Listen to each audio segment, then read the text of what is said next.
الحمد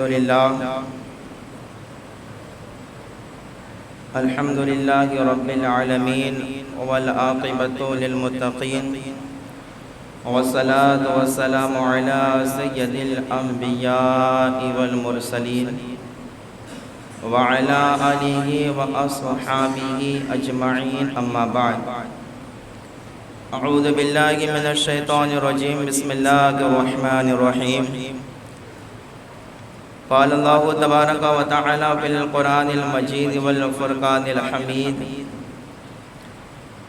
قد أفلح من تزكى وذكر اسم ربه فصلى وقال الله تبارك وتعالى في القرآن المجيد إنا أنزلناه في ليلة القدر وما أدراك ما ليلة القدر ليلة القدر خير من ألف شهر آمنت بالله صدق الله المولانا العظيم وصدق رسوله النبي الكريم ونحن على ذلك لمن الشاهدين والشاكرين والحمد لله رب العالمين عقیدت محبت کے ساتھ بارگاہ رسالت مآب صلی اللہ علیہ وسلم میں جم کا درود پاک پیش فرمائے اللہم رب محمد صلی اللہ علیہ وسلم نحن عباد محمد صلی اللہ علیہ وسلم صلاة و سلام علیک یا رسول اللہ صلاة و سلام علیک یا رسول حبیب اللہ صلی اللہ علیہ وسلم رمضان المبارک کا یہ آخری جمعہ ہے جسے جمعہ وداع بھی کہتے ہیں اور یہ آخری عشرہ چل لگا گیا عشرہ نجات یعنی بندے کو یہ چاہیے کہ اس آخری عشرے میں اپنی عبادات میں زیادتی کر لے صدقہ و خیرات میں زیادتی کر لے اس لیے کہ اس آخری عشرے میں جس نے جتنا بھی زیادہ نیک کام کیا اس کا اللہ تعالیٰ 2 گنا ثواب عطا فرمائے گا جیسے 20 دنوں میں تھا اس سے بھی زیادہ انشاءاللہ اللہ اس سے بھی 2 گنا ثواب عطا فرمائے گا آخری عشرے میں ویسے تو انسان کو بہت سارے کام کرنے چاہیے نیک اعمال لیکن صرف 2 باتیں میں آپ کے سامنے رکھوں گا کہ انسان کو خاص ان باتوں پر توجہ دینی چاہیے آخری عشرے میں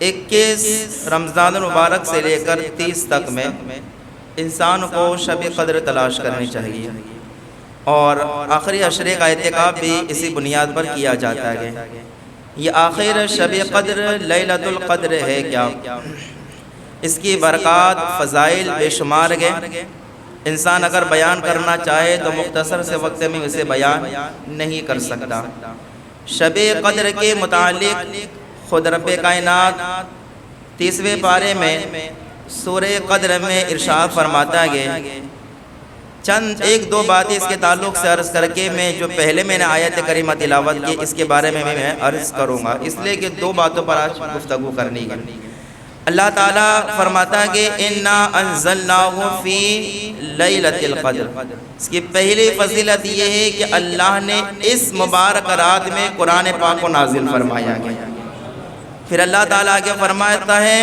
وَمَا أَدْرَاكَ مَا لَيْلَةُ الْقَدْرِ اِنَّا أَنزَلْنَاهُ فِي لَيْلَةِ الْقَدْرِ وَمَا أَدْرَاكَ مَا لَيْلَةُ الْقَدْرِ اور لیلۃ القدر کیا کہ تم نہیں جانتے اللہ فرماتا ہے لیلۃ القدر کیا گئے اس کے حقائق کیا گئے اور اس رات میں کتنا ثواب ہے وما ادراک ما لیلۃ القدر لیلۃ القدر کی حقیقت کیا گئے تم جانتے نہیں ہیں پھر اللہ آگے فرماتا ہے لیلۃ القدر خیر من الف شہر ایک چیز تمہیں بتا دیتا ہوں اس کے فضائل میں سے اس کے فضیلت یہ ہے کہ لیلۃ القدر یعنی شب قدر یہ 1000 مہینوں سے بہتر ہے کتنے 1000 مہینوں سے اور اس کے مختلف جو ہے تفاسیر کے اندر مختلف تفسیریں آئی گئے شان نزول آیا گئے کہ اس آیت کا اس سورت کا شان نزول کیا گیا ایک شان نزول یہ بیان کیا گیا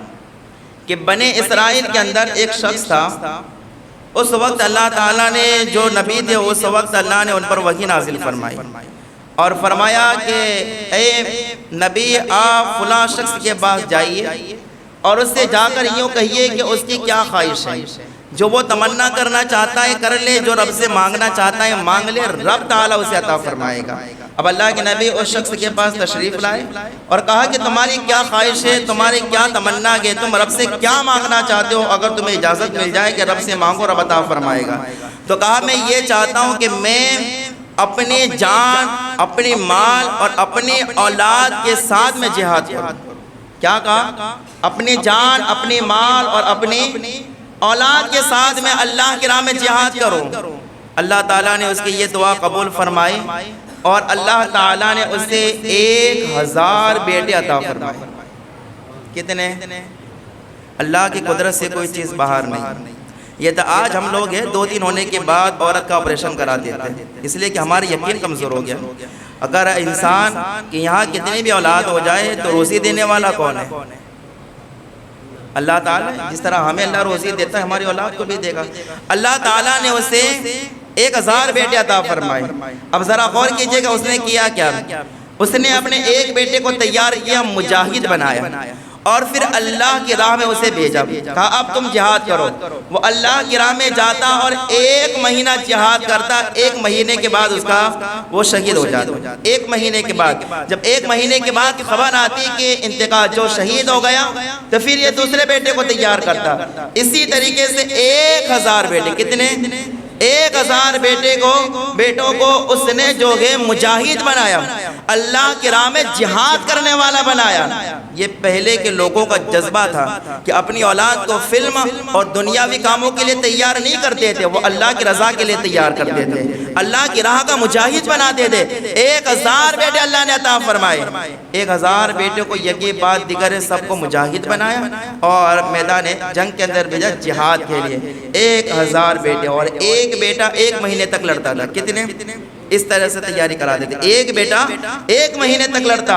اب اس دوران یہ نہیں کہ وہ آدمی جو ہے اپنے بیٹوں کو مجاہد بنا کے میدان جنگ میں بھیج دیا اور یہ آرام سے جو ہے گھر میں بیٹھا گیا، یہ نہیں، بلکہ جب بیٹے جہاد میں جاتے تو اس وقت یہ بنی اسرائیل کا یہ آدمی جو ہے عبادت کرتا، پوری رات عبادت کرتا، پورے دن روزے رکھتا اور اسی طرح صدقہ و خیرات میں جو ہے پورا دن اور پوری رات گزارتا۔ تو ادھر باپ کا بھی یہ حال تھا، سب روزے رکھنا گے دن میں، رات پوری عبادت کرنی گے۔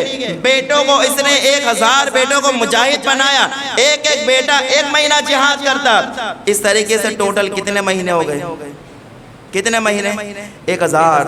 اب ذرا غور کیجئے گا، جب 1000 یہ بات جب حضور صلی اللہ علیہ وسلم نے صحابہ کو سنائی تو صحابہ تعجب میں، اب ان کا تو کوئی مقابلہ ہی نہیں کر سکتا، ان کی عبادت کا کوئی مقابلہ کر سکتا ہے؟ آج 1000 اولاد کہاں، آج پورے دن روزے رکھنا کہاں، رمضان کی نہیں رکھے جاتے تو 11 مہینے کے کیا رکھے گا ٹوٹلی؟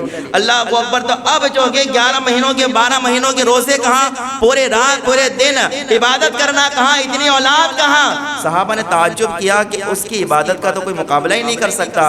تو اللہ تعالیٰ نے اس موقع پر حضرت جبرائیل کو بھیجا، کیونکہ جب صحابہ نے یہ اللہ اکبر ارادہ اپنا ظاہر کیا نا کہ ہم تو اللہ اکبر مایوس ہو گئے کہ ہم تو ان کا مقابلہ ہی نہیں کرتے عبادت کا کر سکتے عبادات کے اندر۔ تو جب حضور کا دل رنجیدہ ہوا نا تو اللہ تعالیٰ نے حضرت جبرائیل کو بھیجا اور کہا اے جبرائیل جا کے میرے محبوب کو خوشخبری سنا دو کہ لیلۃ القدر خیر من الف شہر۔ کہا کہ اگر کوئی رمضان کا مہینہ پالے اور شب قدر کو پالے اور شب قدر میں عبادت کر لے تو اللہ 1000 مہینوں کی عبادت سے بھی زیادہ اسے ثواب عطا فرمائے گا۔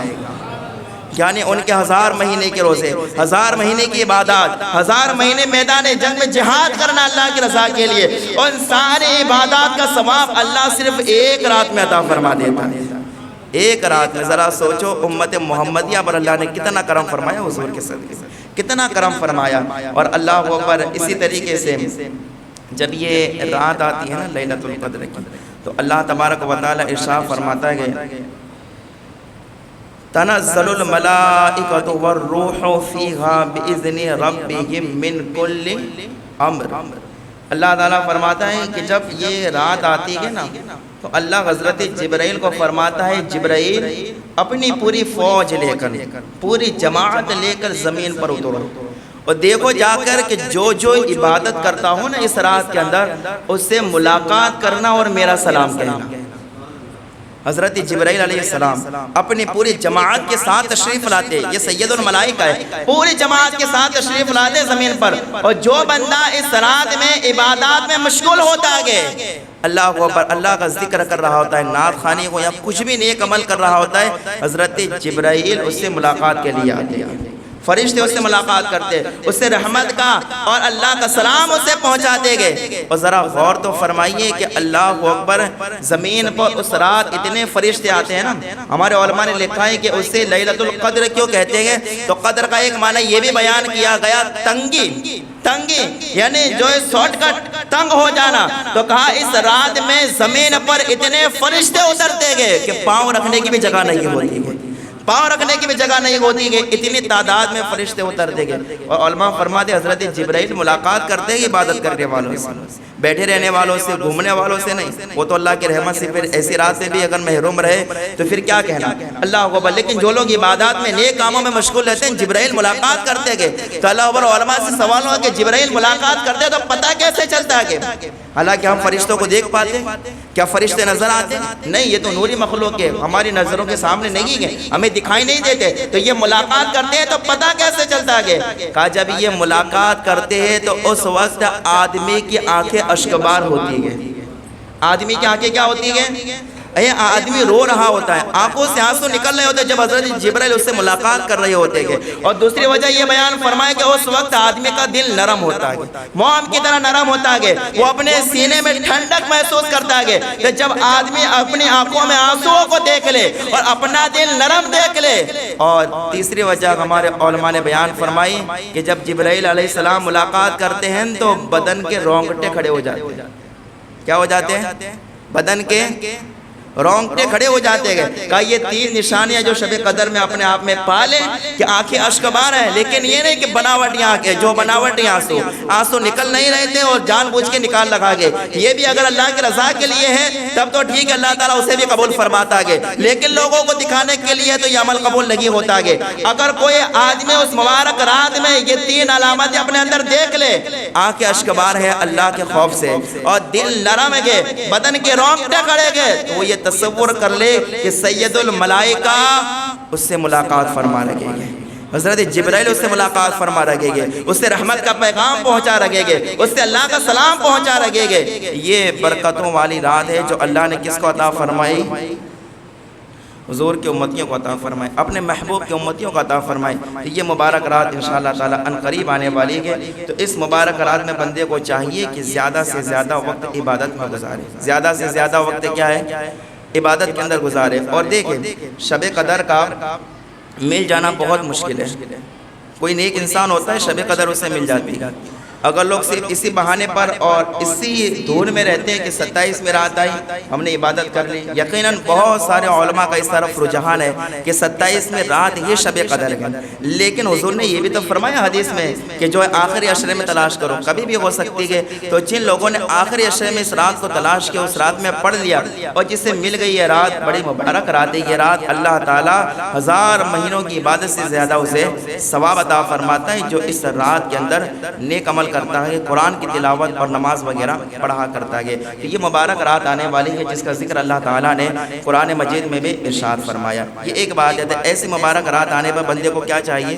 اپنے آپ کو اس مبارک رات کے لیے تیار کر لے اور نیکیاں، اور یاد رکھے جو اس رات میں بھی اپنے آپ کو نہ بخشوا پائے، جو اس رات میں بھی عبادت نہ کروا پائے، تو سمجھ لے کہ پھر اللہ اکبر اس کا نفس کتنا موٹا ہو گیا ہے، اس کا نفس کتنا مضبوط ہو گیا ہے کہ ایسی مبارک رات میں بھی اسے جو ہے عبادات کرنے کی اسے توفیق نہیں ملتی ہے۔ وہ ذرا پھر اپنے اوپر غور کر لے کہ ایسی مبارک رات میں بھی جو آج تو ایک رسم بن گئی ہے ساری راتیں، ایک شب قدر ہے، شب معراج ہے، شب برات ہے، اور اسی طریقے سے جو مبارک راتیں ہیں یہ آج کل تو رسم بن گئی۔ آیا کچھ دیر عبادت کی اور اس کے بعد پوری رات جاگتے، ایسا نہیں کہ جاگتے نہیں، دیکھتا ہوں میں لوگوں کو جاگتے پوری رات جاگتے ہیں، لیکن حال یہ ہوتا ہے کہ نہ ہاتھ میں تسبیح ہے، نہ زبان پر کلمہ تمجید یا نہ درود شریف ہے، نہ نعت خوانی کے، کچھ نہیں ہے، بیٹھ کے بس گپے لڑاتے، دوستوں سے باتیں کرنا، ادھر سے ادھر گھومنا، اور جو ہے ہوٹلوں کو جو کہ اللہ اکبر آباد کرتے گئے، اسی طرح سے پوری رات گزار دیتے، اور جیسے ہی صبح ہوئی مؤذن نے جیسے اللہ اکبر کہا فوراً بسترے کی زینت بن جاتے ہیں۔ اللہ اکبر، اس طریقے سے ہمارے راتیں گزرتی ہیں۔ وہ انسان ذرا سوچے کہ وہ اللہ کی رحمت سے کس قدر مایوس ہو جاتا ہے، کس قدر جو ہے محروم ہو جاتا ہے اللہ کی رحمت سے، جو اس مبارک رات میں بھی جو ہے اللہ اکبر یہ نیکیاں اور نیک اعمال نہیں کر پاتا ہے۔ تو یہ بندے کو چاہیے کہ اس مبارک رات کو نیکیاں کر کے گزارے۔ دوسری بات میں عرض کرنے لگا تھا، وہ بات یہ ہے، غور سے سنیے گا۔ اللہ تعالیٰ قرآن مجید میں ارشاد فرماتا ہے قد افلح من تزکا، بے شک مراد کو پہنچا جو ستھرا ہوا، اور فرمایا وذکر اسم ربہ فصلی، اور اپنے رب کا نام لے کر اس نے نماز پڑھی۔ نبی پاک صلی اللہ تعالیٰ علیہ وسلم اس آیت کے تحت فرماتے گئے کہ یہ آیت کریمہ اللہ نے صدقہ فطر کے متعلق نازل فرمائی۔ کس کے متعلق؟ یہ آیت کریمہ اللہ نے اب جو کہ صدقہ فطر کے متعلق نازل فرمائی، یعنی بندے کو صدقہ فطر ادا کرنا واجب ہے، صدقہ فطر ادا کرنا واجب، دینا ضروری ہے۔ جس کے پاس حاجت اصلیہ سے زیادہ گھر میں مال ہے، اور تقریباً ہر ایک کے پاس ہوتا ہے، شاید 100 میں ہم کو 2 3 یا 5 لوگ ایسے مل جائیں گے جن کے پاس صدقہ فطر دینے کی بھی طاقت نہیں ہے۔ اس کے علاوہ تو کئی لوگ ایسے ہیں جن کے اوپر صدقہ فطر واجب ہے، ادا کرنا پڑے گا صدقہ فطر۔ اور صدقہ فطر واجب کب ہوتا ہے؟ جب عید کا دن ہو، صبح صادق ہوتی صدقہ فطر واجب، اور عید سے پہلے ادا کر دینا سنت ہے، ادا کر دینا چاہیے۔ بعد میں بھی ادا کرے گا تو ادا ہو جائے گا، لیکن وہ ثواب نہیں ملے گا جو پہلے ملنا چاہیے۔ اس لیے صدقہ فطر نکالنا ہر ایک کے لیے کیا ہے؟ ضروری ہے، صدقہ فطر نکالنا چاہیے۔ صدقہ فطر بھی غریبوں کا حق ہے، غریبوں کا حق ہے، مسکینوں کا حق ہے۔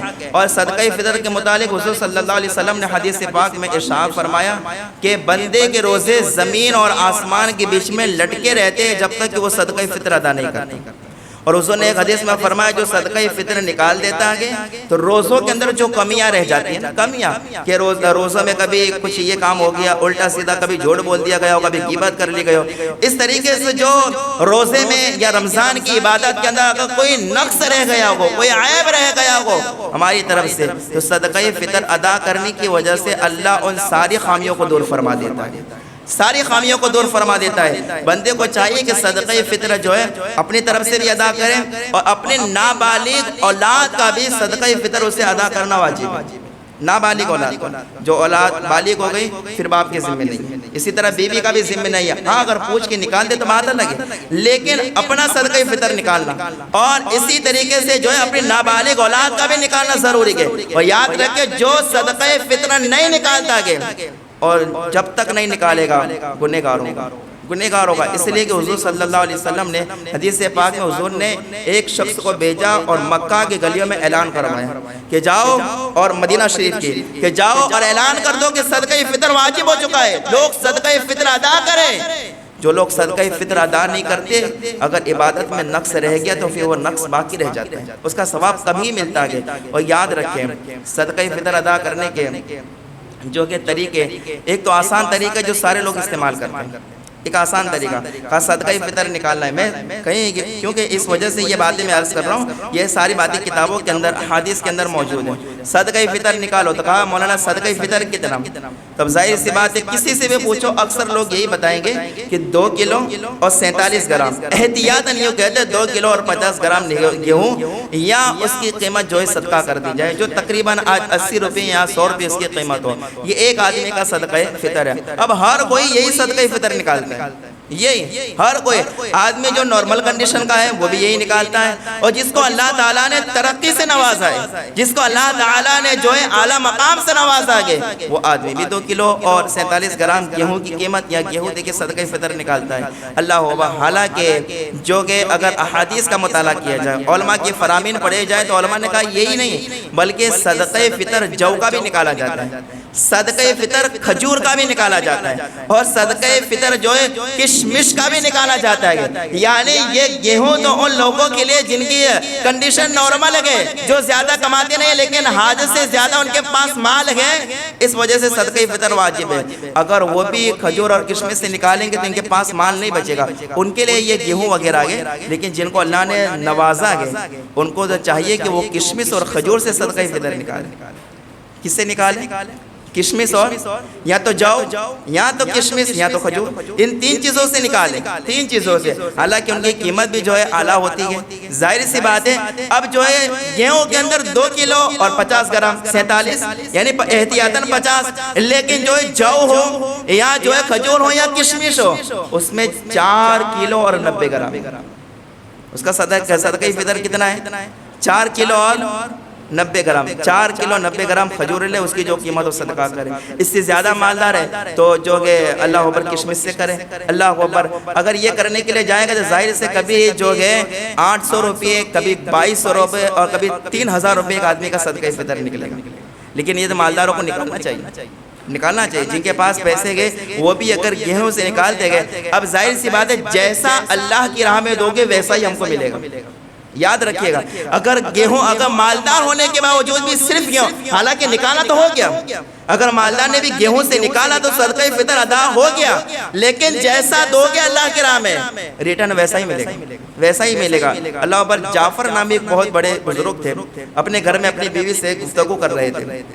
اچانک ایک آدمی آیا, دروازہ کھٹکھٹایا. سنیے گا, جیسا اللہ کی راہ میں دو گے ویسا, ہاں مالدار ہو گیا. اگر گیہوں کی طرح گیہوں کا ہی دیا ہے تو پھر ملنے بھی ویسے ہی ہے, اور گیہوں دے کے اگر کشمش لینے کی اگر خواہش کرے گا تو نہیں ملے گا, کیونکہ اگر ہمیں اللہ کی بارگاہ سے چاہیے تو اللہ کی بارگاہ میں دینا بھی ویسے پڑے گا. حالانکہ اللہ کو کوئی غرض نہیں ہے, لیکن اللہ فرماتے ہیں تم میرے راہ میں زیادہ نکالو تاکہ غریبوں کا زیادہ بھلا ہو, تاکہ مسکینوں کا زیادہ بھلا ہو. باقی اللہ کو کسی کے اعمال کی اور کسی کے روپے پیسوں کی ضرورت نہیں ہے, اللہ تعالیٰ کی ذات اسے پاک ہے.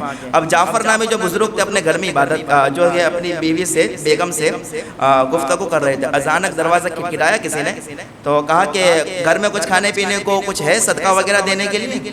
تو جعفر نامی جو بزرگ تھے انہوں نے اپنی بیوی سے کہا کہ گھر میں کچھ ہے؟ کہا کچھ ہے نہیں ہے, لیکن 4 انڈے ہیں. کتنے؟ غور سے سنیں, کتنے انڈے ہیں؟ 4 انڈے گئے, کھا لے آؤ اور دے دو اس کو. دے دیا. اب وہ فقیر لے کے چلا گیا, دعائیں دیتا ہوا گیا, دعائیں دیتا کہ اللہ تعالیٰ آپ کا بھلا کرے, جتنا دیا ہے اللہ تعالیٰ ڈبل کر کے آپ کو عطا فرمائے. تو اب وہ کہہ کے چلا گیا. اب کچھ وقت گزرا تھا کہ کوئی آیا اور دروازہ کھٹکھٹایا. جب دروازہ کھولا گیا تو کہا کہ جعفر ہے گھر میں؟ کہا ہے نا. تو کہا کہ یہ تمہارے 40 انڈے ہیں. کتنے انڈے؟ 40 انڈے کسی نے فلاں نے آپ کو تحفے میں بھجوائے گے. تو جعفر نامی جو بزرگ تھے انہوں نے بیگم سے کہا کہ جاؤ لے لو. 40 انڈے لے کے گھر میں آئے. اب بیوی نے رکھے. اس کے بعد جب بیوی اپنے شوہر کے قریب آئی تو شوہر نے پوچھا انڈے لے لیے؟ کہا ہاں لے لیا. کہا کتنے ہیں؟ کہا 30. کتنے انڈے؟ کہا 30 انڈے. کہا وہ تو 40 کی چلا رہا تھا اور تم کہہ رہے ہو 30. کہا ہاں 30 انڈے. کہا 30 انڈے جو ہے نا وہ پورے کے پورے گئے, یعنی ٹوٹے ہوئے نہیں ہیں, اور 10 انڈے ٹوٹے ہوئے. تو اب جو ٹوٹے ہوئے وہ کس کام کے؟ تو کہا کہ 10 انڈے جو ٹوٹے ہوئے ہیں اور 30 پورے کے پورے گئے, اس لیے میں نے کہا 30 ہی انڈے گئے. اب جو جعفر نامی بزرگ تھے جن کا رب کی ذات پہ یقین بڑا پختہ تھا, تو انہوں نے کہا اچھا بیگم یہ بتاؤ تم نے انڈے دیے کیسے تھے؟ انڈے دیے کیسے تھے؟ کہا میں نے دیے بھی ایسے تھے کہ ہمارے پاس 4 انڈے تھے, 3 انڈے پورے کے پورے تھے, 1 انڈا ٹوٹا ہوا تھا. 1 انڈا ٹوٹا ہوا تھا. کہا اللہ کی بارگاہ سے ملا بھی ویسے گئے. 1 انڈا ٹوٹا ہوا دیا تو 10 انڈے ٹوٹے ہوئے ملے, اور 30 انڈے مکمل دیے, 30 انڈے مکمل ملے گئے. تو یاد رکھیے گا جیسا رب کی بارگاہ میں صدقہ فطر نکالو گے ریٹرن ویسے ہی مل جائے گے. اور جب رب کی بارگاہ سے ہمیں لینا ہی بہت اچھا ہے تو پھر اعلیٰ قسم کی چیزیں سے صدقہ خیرات نہ کریں, اعلیٰ قسم کی چیزیں. اور یاد رکھیے جو بندہ صدقہ دیتا ہے اللہ اس کی عمر بڑھا دیتا ہے, اللہ اس کے صدقہ فطر دیا کرے. ویسے ہی اگر نفلی صدقہ ہو یا صدقہ واجبہ ہو اگر بندہ نکالتا ہے نا اللہ کی راہ میں, زکوٰۃ وغیرہ کوئی بھی چیز نکالتا ہے. اور یہ بیان آخر میں اس لیے کر رہا ہوں کہ اب چھلے دیر بچے, آخر والے دن بچے, تو سوچا کہ تھوڑی یہ باتیں اور ذہن میں ڈال دی جائے تاکہ آخری دنوں میں کسی کے اگر دل کے اندر نرمی پیدا ہو جائے اور وہ دینا چاہے تو کسی کا بھلا ہو جائے, مسجد میں کام آ جائے, مدرسے میں کام آ جائے, تعمیری کام میں کسی کے کام آ جائے, مسجد مدرسے کے. تو اللہ کو اس لیے بات عرض کر رہا ہوں کہ اگر کوئی اللہ کی راہ میں دے چاہے صدقہ واجبہ دے، صدقہ نافلہ دے، نفل صدقہ دے یا صدقہ فطر دے، اللہ اس کی عمر کو کیا کرتا ہے؟ زیادہ عمر میں برکتیں دے دیتا ہے، عمر اس کی لمبی کر دیتا ہے، یعنی برکت والی اس کی عمر ہو جاتی ہے۔ حضرت داؤد علیہ السلام، ان کا ایک دوست تھا، قریبی دوست، بڑی محبت کرتے تھے حضرت داؤد علیہ السلام اس سے۔ تو ایک دن حضرت ملک الموت آئے اور وہ دوست حضرت داؤد علیہ السلام کے پاس بیٹھا ہوا تھا، تو ملک الموت آئے اور گھور کے اسے دیکھنے لگے۔ جب وہ شخص چلا گیا حضرت داؤد علیہ السلام کے پاس سے، تو حضرت داؤد نے ملک الموت سے کہا، ملک الموت کیوں اسے بہت غور سے دیکھ رہا تھا؟ کہا کہ حضور بات ایسی ہے کہ اس کی زندگی کے صرف 3 دن باقی ہیں۔ کتنے دن باقی ہیں؟ صرف 3 دن باقی ہے، 3 دن میں آدمی مر جائے گا، اور میں یہ دیکھ رہا تھا کہ آپ کا اتنا قریبی ہے، یہ انتقال ہوگا تو آپ کو کس قدر صدمہ پہنچے گا۔ تو کہا میں اسی وجہ سے اس کو غور سے دیکھ رہا تھا کہ اس کی زندگی کے صرف 3 دن باقی ہے۔ حضرت داؤد علیہ السلام نے اللہ کا شکر ادا کیا، چلو خیر یہ بات ہے۔ اس کے بعد جو ہے 3 دن گزرے، 10 دن گزر گئے، 15 دن گزر گئے، لیکن وہ آدمی حضرت داؤد کے پاس آتا رہا، جاتا رہا، لیکن اس کو موت نہیں آئی۔ حالانکہ 10 دن سے زیادہ ہو گئے۔ تو پھر جب حضرت اسرائیل علیہ السلام ملاقات کے لیے آئے تو حضرت داؤد نے کہا، اے ملک الموت بات کیا گئے؟ تو کہہ رہا تھا وہ 3 دن کے اندر مر جائے گا، 3 دن میں، حالانکہ یہ تو 10 دن 15 دن سے زیادہ ہو گئے، ابھی تک میرے پاس آتا جاتا رہتا ہے، اس کو موت نہیں آئی ہے، اس کی عمر تو لمبی ہو گئی ہے۔ کہا حضور بات ایسی ہے کہ جس دن اس کے مرنے کا وقت تھا، غور کرنا یہ بات دھیان سے سننا، کہا کہ اس وقت جس وقت اس کے مرنے کا وقت تھا نا، اس وقت جو میں اس کی روح قبضہ کرنے کے لیے گیا، ابھی میں پہنچا ہی تھا کہ یہ اپنے گھر سے باہر نکلا اور اس نے 20 درہم اللہ کی راہ میں صدقہ کر دیا۔ 20 درہم اللہ کی راہ میں صدقہ کر دیا۔ کہا 20 درہم صدقہ کیا تو اللہ نے مجھ سے فرمایا ملک الموت اب اس کی روح کو قبض نہیں کرنا گے، اس لیے کہ جس کو صدقہ دیا اس نے یہ کہا اللہ تمہاری عمر میں برکت عطا فرمائے، تو اللہ نے صدقے کی برکت سے ایک درہم کے بدلے ایک سال کی اسے عمر عطا فرما دی، ایک سال کی عمر عطا فرما دی۔ ملک الموت کہتے ہیں اب یہ 3 دن 20 سال تک زندہ رہے، 20 سال تک، یعنی اگر کسی کو صدقہ فطر دے دیا اور اس کے دل سے دعائیں نکل گئی، اگر زبان سے کہہ دیا تمہیں کہ تمہارا بھلا ہو، یقیناً تمہارا بھلا ہوگا۔ اس لیے بندے کو چاہیے کہ صدقہ فطر کیا ہے؟ ادا کرے۔ یہ 2 چیزیں جو آخری عشرے میں بندے کو خاص کا توجہ دے کہ بندہ جب شب قدر کو 27 میں شب قدر آئے تو اس وقت جو عبادات کے اندر گزارے، اس رات کو اور دین کو بھی روزہ رکھے، ویسے واقعی جتنے سارے روزے رکھے، اور اس کے علاوہ بندے کو چاہیے کہ اپنے مال میں سے صدقہ فطر عطا کرے۔ جو نارمل کنڈیشن کا ہے وہ گیہوں سے دے، کوئی بات نہیں، لیکن جو مالدار ہے انہیں چاہیے کہ تم جو ہے زکوٰۃ کے اندر بھی مالدار کو یہ چاہیے کہ تھوڑی زیادہ کر کے، تھوڑی زیادہ، یہ نہیں کہ بھئی اپنے نے گنے اب جو ہے 10,000 روپے زکوٰۃ نکال دیں، 10,000 ہی دیں، ہو سکتا ہے غلطی ہو جائے، تو مالدار کو تو اس میں بھی زیادہ نکالنے کا کہا گیا کہ وہ بھی اس میں تھوڑی زیادتی کرے، اور صدقہ فطر میں بھی یہ کہا گیا۔ یہ اللہ ان سے کیوں فرماتا ہے؟ اللہ فرماتا ہے وَمِمَّا رَزَقْنَاهُمْ يَنْفِقُونَ، کہا کہ تم اس گھمنڈ میں اور تکبر میں مت رہنا کہ یہ مال تمہارا ہے، نہیں نہیں نہیں، یہ تمہارا مال نہیں ہے، یہ ہماری دی ہوئی روزی ہے، ہماری دی ہوئی روزی ہے، تو ہم کہہ رہے ہیں کہ ہماری دی ہوئی روزی میں سے تم میری بارگاہ میں زیادہ خرچ کرو تاکہ تمہیں ثواب زیادہ ملے، لیکن اگر میرا مال لے کے اگر تم نے جو ہے اس پر بس دبا بیٹھے، حالانکہ بندے کی دبانے کی کوئی طاقت نہیں ہے، پھر بھی اپنے ذہن کے مطابق مال پر قبضہ کر لیا، اب مال چھوٹنے والا نہیں ہے، تو پھر یاد رکھنا جیسے ہی روح قبضہ ہوئی نہیں، وارثوں نے مال لے لیا، بانٹ لیا۔ اب صدقہ فطر بندہ خود سوچ لے، اسے زکوٰۃ نہیں دی، صدقہ فطر نہیں دیا، لوگوں کا بھلا نہیں کیا، مال کب تک اس کے پاس رہے گا؟ بتائیے کب تک رہے گا؟ جب تک اس کی زندگی ہے تب تک نا۔ اب اس نے سنبھال کے بیگ میں رکھا، یہاں رکھا، چھپا کے رکھا، یہ کیا وہ کیا، سنبھال کے رکھا، اب جیسے ہی یہ مرا نہیں، ادھر وارثوں نے فوراً کے ادھر میرا ابا مرے نا، 4 بھائی ہیں، 4 بھائی آپس میں بانٹ لیں، ابھی 40 دن بھی نہیں ہوتے ہمارا مال بڑھ جاتا ہے، اب تمہارا زکوٰۃ تو باقی رہ گئی، صدقہ فطر تو باقی رہ گیا، اب اس کی سزا کون بھوگتے گا قبر میں؟ قیامت کے دن کون بھوگتے گا؟ کیا وارث بھگتنے کے لیے آئیں گے؟ وہ تو کہیں گے تم نے مال چھوڑا تھا ہم نے لے لیا، اب جب اللہ نے تم کو دیا تھا تمہیں چاہیے تھا کہ تم اللہ کی راہ میں خیرات کر کے جاتے، تو یہ مال وبال جان نہ بن جائے، اس لیے بندے کو چاہیے کہ صدقہ فطر ادا کرے، ویسے ہی نفلی صدقہ دیتے رہ گئے۔ اور اسی طرح سے یاد رکھیں یہ جو مساجد کے جو مختلف مقامات پر کام ہمارے جاری و ساری گئے، ہم دیکھتے ہیں اپنی آنکھوں سے، ہماری مسجد میں بھی کام ہوتا رہتا ہے اور دیگر کچھ نہ کچھ کام اندر بڑھتا رہتا ہے، تو بندے کو چاہیے کہ زیادہ تر اپنے مساجد اور مدرسے کی طرف دھیان دیں، مساجد اور ہر غریبوں کا بھلا کرنا ہے، لیکن اب جب ہم کو ایسا لگے کہ ہم نے غریبوں تک بھی پہنچایا ہے تو اپنی جو کہ للہ رقم کو مسجد میں بھی خیرات کریں، مسجد میں بھی اللہ کی رضا کے لیے دے، اللہ کی رضا کے لیے مسجد میں بھی دے۔ اور یاد رکھیں ہم مسجد میں دیں گے تو ہمارا مال برباد نہیں ہوگا، یہ مسجد میں دیا ہوا مال، یہ مسجد ہماری وہ بینک ہے جو قیامت کے دن کھلے گی۔ آئی بات سمجھ؟ یہ بینک ہے تو وہ مرے نہیں کہ یہ بینک ہے ہمارے وارثوں کے نام ہو جائے گی بھائی، جو پیسہ ہے وارثوں کے نام، لیکن مسجد میں دیا ہوا پیسہ یہ ایسی بینک میں جمع ہو گیا جو بینک قیامت کے دن کھلے گی، جتنے پیسے کے اتنا ثواب ملے گا۔ تو بندے کو چاہیے زیادہ تر اللہ کی راہ میں خیرات کرے اور اللہ کو راضی کرنے کی کوشش کرے، اور شب قدر میں بھی زیادہ سے زیادہ عبادت کرنے کی کوشش کرے۔ اب ایک اعلان سماعت کر لیں۔ ابھی جو میں نے آپ کو